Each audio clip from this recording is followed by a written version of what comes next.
Olá, começa agora o JR Entrevista. E o nosso convidado de hoje é o deputado federal Bacelar, do Podemos, da Bahia.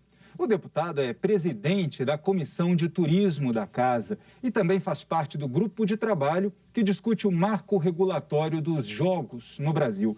Muito bem-vindo ao JR Entrevista, deputado. Eu gostaria de começar a conversa com o senhor falando sobre a PEC dos precatórios. Essa proposta de emenda à Constituição está em discussão na Câmara, ainda não foi ao plenário. Agora tem algo ali envolvendo os deputados nessa discussão, que é o Fundef. Explica melhor para a gente o que está acontecendo neste momento. O Fundef era o Fundo de Desenvolvimento do Ensino Fundamental, o primeiro fundo de financiamento da educação pública no Brasil, e que cresceu e se transformou no Fundeb. Em 2002, mais ou menos, o governo federal deixou de passar para 9 estados nordestinos o percentual correto de transferência de recursos. Isso levou a um débito da União para com esses estados de cerca de 90 bilhões de reais. Os estados nordestinos entraram na justiça. Isso já foi julgado pelo STF, já é uma questão resolvida, e a União deve aos estados nordestinos, para a educação, 90 bilhões de reais. Sentença já transitada em julgado. E o senhor foi secretário de Educação do município de Salvador. Sabe que esse dinheiro faz falta. Não, o Fundeb é fundamental para a continuidade das ações na educação básica. E, naquele momento, foi a grande revolução na educação brasileira. Pois bem, a União deve isso aos estados. E agora, com essa PEC, caminha para dar um calote, o que vai ter repercussão também junto aos professores. Por quê? Porque 60% desses recursos, os recursos, Yuri, têm que ser aplicados todos na educação, mas 60% deles para pagamento dos profissionais da educação. Então, é um calote nos estados, é um risco muito grande para a melhoria da qualidade da educação pública no Nordeste brasileiro, especialmente, neste caso, porque alguns estados já receberam esse precatório, especialmente Bahia, Pernambuco e Ceará. Agora, a gente tem essa proposta de emenda à Constituição que chegou, quando foi enviada pelo Executivo à Câmara, ela prevê um parcelamento dos precatórios mais caros por 10 anos, né, um pagamento anual de uma parte desses precatórios. O relator Hugo Mota, do Republicanos da Paraíba, ele já modificou isso, né, fez um entendimento para pagar uma parte em 2022, outra parte em 2023. Isso ainda não atende a esses estados nordestinos? Não. Os estados nordestinos, você imagina, eles podem receber, eles já deviam ter recebido esse recurso. E aí você coloca isso, não é para daqui a mais 10 anos? Além do mais, fura o teto constitucional. Eu votei contra, na época, a PEC do teto, porque achava que ia sucatear o SUS, ia tirar recursos da educação. Mas agora, para atender a um programa cuja vigência é até o período eleitoral, você colocar em risco a estabilidade econômica do país, como também no que diz respeito ao precatório do Fundef. Ou se respeita os contratos, ou nós não vamos ter uma sociedade civilizada. A gente faz um contrato, tem um acerto, e daqui a 2 dias muda, vem uma decisão judicial, vem uma lei. Esse tipo de atitude, inclusive, é uma atitude que aumenta o chamado custo Brasil. Traz uma insegurança, inclusive, para o mercado financeiro. Para o mercado financeiro, tanto que o precatório inicialmente não tinha nada a ver com o mercado financeiro. Mas a bolsa caiu, o dólar subiu. Por quê? Porque o Estado deve. Então, porque o Estado é poderoso, ele paga quando quer? Agora, alguns deputados defendem que o pagamento desses precatórios não seja incluído no teto de gastos, porque não é um dinheiro que o governo usa para rodar a máquina, um dinheiro que estaria fora. O senhor defende esse tipo de ponto de vista? Essa já é uma outra discussão, eu diria, mais democrática, mais civilizada, mais balizada, porque você aí um débito que o Estado já tinha. Já a Justiça já decidiu que o Estado devia aquilo. Então, você furar o teto por aí, tudo bem. Mas aí você coloca programas eleitoreiros, aí você coloca emendas parlamentares, você aproveita uma ação que vai num caminho e toma outra direção. Uma reforma tributária robusta, que a gente vê em discussão, mas não temos aí nenhuma perspectiva de ser aprovada, talvez um ponto ou outro, isso não traria mais recursos garantidos ali de forma segura para esse novo programa social? Eu, pessoalmente, acredito que o Brasil precisa de duas grandes reformas. Uma que chamam a reforma mãe, que seria a reforma política, a mãe de todas as reformas. E a outra a tributária. Mas não se faz isso no segundo quadrante do governo. Isso se faz no primeiro ano de governo. Isso se faz com o presidente da República com alto respaldo popular, recém-saído das urnas. E não no momento de final de mandato. E no caso da reforma política e da reforma eleitoral, a gente só decide isso casuisticamente na véspera da eleição. Essa é uma forma incorreta de conduzir e por isso que não avança. Quantas reformas tributárias nós temos na Câmara? Quantos projetos distintos? Agora mesmo fizemos a reforma do imposto de renda. Uma votação desgastante, com muito debate, e o Senado simplesmente colocou uma pedra em cima. E outra discussão é o ICMS dos combustíveis, né? Que a Câmara também já fez essa análise. Como se houver essa discussão? Olha, nós primeiro precisamos atentar para as questões internacionais. Não é um mercado muito volátil, um mercado com muito risco. E a questão do ICMS, você jogar essa culpa nas costas dos estados enquanto unidades da federação, não é uma fórmula correta, porque o percentual continua sendo o mesmo. Por que a gasolina está cara na visão do senhor? Custo Brasil, preço internacional. Não são os governadores. Não são os governadores. Culpados. De forma nenhuma. Se fosse assim, se eu pudesse resolver o preço da gasolina por decreto, acredito que isso já teria sido resolvido. E você pode assistir ao JR Entrevista na Record News às 19h, no portal R7, no Play Plus, no Jornal da Record, no JR 24 horas à 00h30 e também nas nossas redes sociais. E, deputado, o senhor é presidente da Comissão de Turismo na Câmara. A comissão está discutindo a volta dos cassinos. O senhor acredita que pode ser uma solução para o setor, para a recuperação, que foi o setor que mais sofreu na pandemia? Olha, na verdade, nós estamos discutindo o marco regulatório dos jogos, envolvendo todas as modalidades de jogos. Um dos efeitos... Cassinos, Exato. Jogo do bicho, bingos, todas as modalidades existentes. O turismo é a segunda atividade econômica mais importante do Brasil.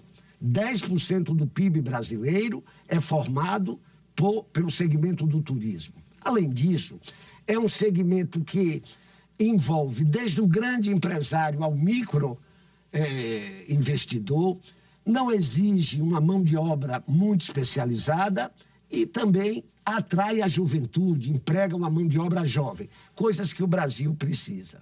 Mas, mesmo a gente só perdendo para o agronegócio, o turismo ainda é muito incipiente no Brasil. O Brasil recebeu, em 2019, 6.500.000 turistas estrangeiros. O mesmo número da Argentina, um país muito menor do que o nosso, muito menos do que Portugal, que recebeu 36 milhões de turistas. Mas só usou dois países como exemplo, eu coloco também a França com Paris, um dos lugares mais visitados do mundo. Aí a França... Eles não têm cassino e o turismo dá certo. A gente precisa voltar com os jogos de azar? A França tem cassino. Todos os países desenvolvidos do mundo, todos os países ricos do mundo, o jogo é permitido. Em todos, não há uma exceção. O jogo só é proibido no Brasil, em Cuba, nos países islâmicos, mesmo assim, em alguns países dessa religião, como Marrocos, como, salvo engano, a Tunísia, eles não permitem que um nativo jogue, mas o jogo é permitido.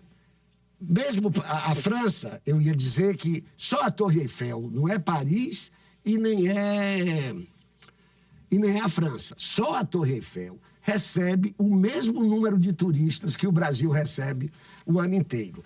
Por que isso? Temos a questão da segurança, mas temos a falta de investimentos na divulgação do Brasil. Para que você atraia turistas, você precisa divulgar o destino lá fora. O México aplicou, em 2019, 500 milhões de dólares na divulgação do México. Em outros países? Em outros países. Sabe quanto o Brasil investiu em 2019? Nenhum real. Por quê? Porque a Embratur não tem recursos. Então, nós poderíamos fazer como Portugal fez. Em Portugal, 70% da receita dos jogos, lá eles chamam jogos de fortuna e azar, esses são destinados a divulgar Portugal no exterior. Então, nós poderíamos utilizar isso no Brasil.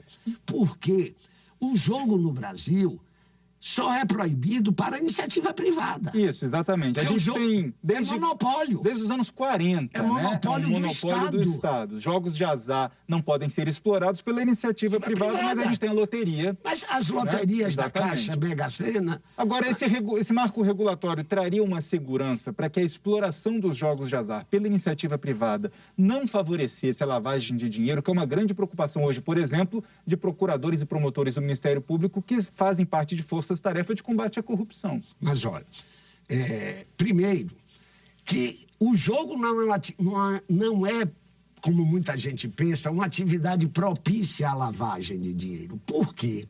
Porque o percentual médio da taxação do jogo gira em torno de 25% a 30%.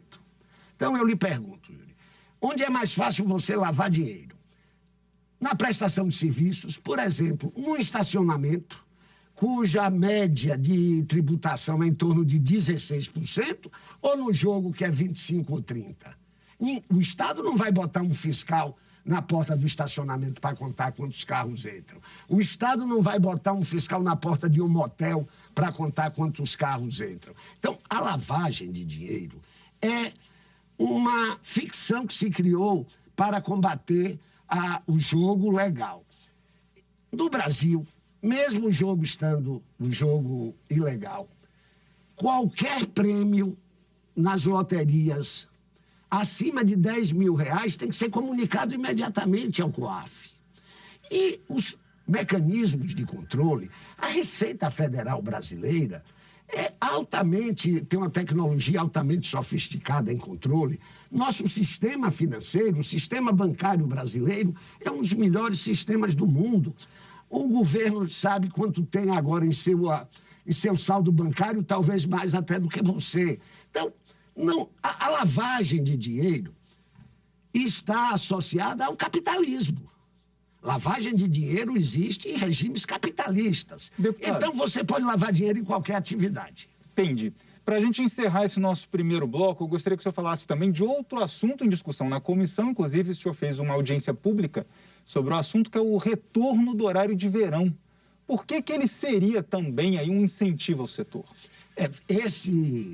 Essa foi uma reivindicação do trade do turismo. Por quê?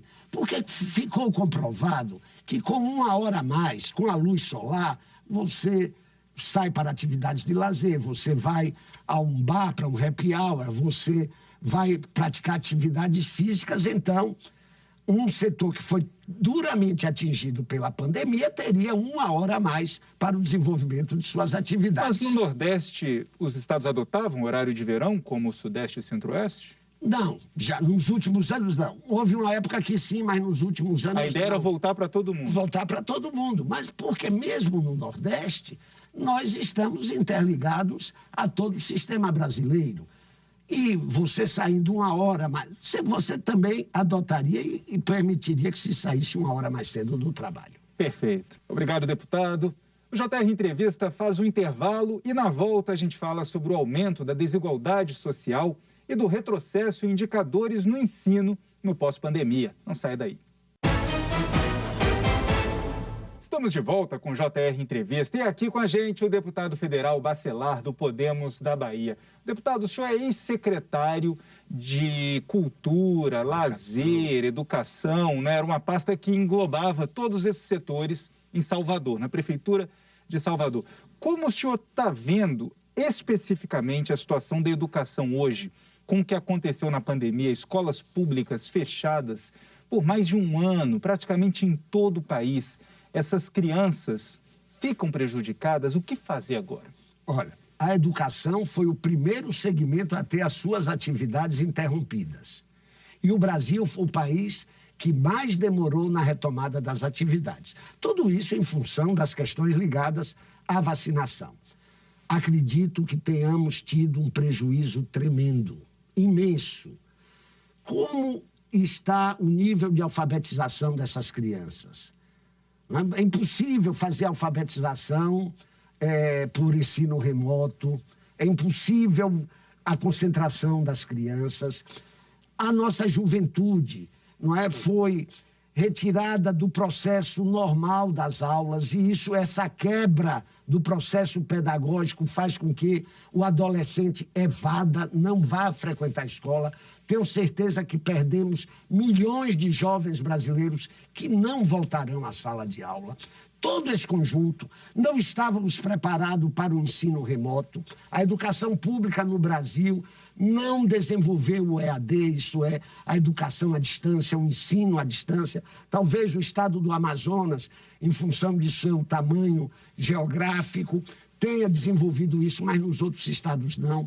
Aí nossas crianças não têm acesso à rede mundial de computadores, não têm computadores em casa. As nossas escolas não têm acesso à banda larga, não temos os equipamentos. E nesse processo que aconteceu durante a pandemia, a desigualdade social se revelou ainda maior. A distância agora do aluno da escola particular, do aluno de classe média para o aluno de baixa renda que está na escola pública, se acentuou, porque a escola particular voltou antes e durante todo esse recesso teve a aula online, porque os pais tinham capacidade de ter um computador, de ter internet, de ter um celular para o filho. De ter um ambiente. Coisa que a família de baixa renda não tem. Como é que uma criança que mora numa casa de 40, 50 metros quadrados, 6, 7 irmãos, todos juntos naquele mesmo pequeno espaço e sem ter computador, sem ter um celular que suportasse, não é um pacote de dados mais pesados, foi uma situação tremenda, e estamos sofrendo isso. Agora tem que reformar, então, esse processo nas escolas. Estamos há 2 anos sem aula. Essa é a verdade. Essa coisa do ensino remoto, essa coisa não existiu na rede pública brasileira, salvo raríssimas exceções. Já tínhamos uma perda, não é? A educação no Brasil tem sérios problemas seculares e que se agravaram em muito. Infelizmente, os estados e municípios não aproveitaram esses 2 anos para a recuperação de sua rede física, e a criança e o jovem está voltando para essa escola sem água, sem sanitário, muitas vezes sem a área para refeitório, sem área para esportes, enfim, uma condição muito ruim e precária de nossa rede física. É, talvez, uma das consequências mais graves da pandemia vai se dar na área da educação. E para encerrar, deputado, a gente ainda tem 1 minutinho. O Podemos está recebendo o ex-juiz da Lava Jato, ex-ministro da Justiça do governo Bolsonaro, Sérgio Moro. Ele sai candidato à presidência. O senhor acha que é possível Sérgio Moro liderar uma terceira via? Olha, nós estamos recebendo uma figura ilustre, como é a figura do senhor Sérgio Moro, com muita alegria. Todo partido político deseja bons quadros na sua agremiação. Agora, quanto à candidatura, primeiro ele precisa manifestar esse desejo. E quanto à construção da terceira via, vai precisar de muito esforço das lideranças políticas brasileiras, porque com 11 candidatos, você escolher um é muito difícil. Ele entra para o páreo, mas é isso que o senhor falou, né? São 11 candidatos a serem o candidato da terceira via. Obrigado, deputado. O JR Entrevista fica por aqui. Lembrando que você pode assistir ao programa na Record News às 7h, no portal R7, no Play Plus, no Jornal da Record, no JR 24 horas, à 00h30 e também nas nossas redes sociais. muito obrigado pela presença aqui no nosso estúdio, deputado. Eu que agradeço a oportunidade, que Deus abençoe os brasileiros. E muito obrigado também a você pela companhia e audiência. Até a próxima. Tchau, tchau.